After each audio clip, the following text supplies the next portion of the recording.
short introduction before I start talking about the game, just to fill you guys in. Gigantic is a 5 vs 5 minionless MOBA.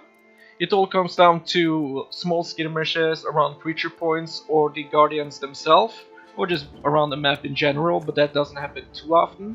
And it is a fast-paced third-person skill shot based shooter, and it feels insanely good to play when you are in the combat.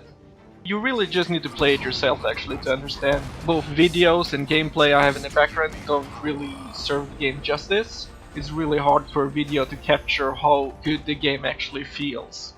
So when it comes down to the gameplay loop itself, it all centers around the guardians. Every team has one guardian each, which kind of serves like a nexus or a base or whatever you will. The teams are fighting for power to activate their own guardian, which then flies over to the enemy guardian and make it attackable basically.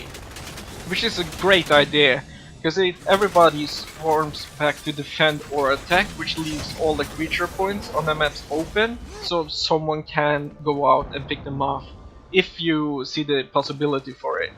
Or obviously you will have a sure chaotic battle around a specific objective, which is kind of time based, and there will be a lot of kills and just great times every time that happens. For the most part, obviously it sucks getting steamrolled. If you're on the attack, you really need to get out before you get killed after the timer for the attack runs out. The power race starts over again as soon as it does, so you don't want to be around and give the enemy team a head start in power points to feed their guardian.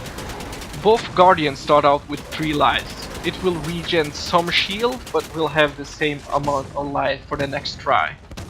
Every point on the map spawns 20 power, and both teams have access to the same amount of creature points, but some maps also allows one additional creature point on the map which the team can fight over. So every time it ticks in 20 power, it does it for both teams as long as there is a creature on top of the creature point to pick up the power. If there's no creature on the point, you have to go and pick it up manually.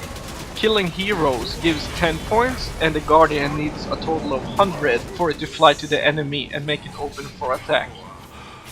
Every player has 3 creatures that they can put down, and 2 of each creature. You need at least 1 focus and 1 creature to upgrade them, and if one of the creatures dies, or one of the upgrades you have dies, then you get the creature points back so you can build new ones. Additional information I may be lying about. The game is in open beta right now and is missing some key features, and some of them are understandable. There's some bugs. I haven't experienced too many myself, but the biggest one for me right now is a in-game chat in the lobby or in the game or after the game ends. There's no way to communicate outside of quick commands.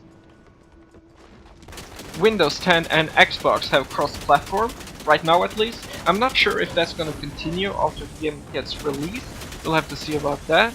But the bad thing about this is, obviously, if you look a bit away from the controllers and stuff, it's that Arc Games, the people that kinda initially was supposed to put this game out, the people that made Star Trek, or the people that post Star Trek Online now, people that download the game from their client will not be able to play with the Xbox people or even the Windows 10 people, which is kinda not helping a whole lot if you look back on, say, I don't know, Infinity Warfare, for instance? Not quite sure. Founders Pack includes 2 pretty cool skins and all of the 16 launch heroes, and then an additional 4 after the release of the game. And I have to just add on the end here, I have experienced mostly games around 15 minutes, but I have had some that have stretched 30 minutes, and even some that had nearly been 40 minutes. You can take that as you will, but honestly I just wanted to kill myself right there. And I seriously need to shave my ass.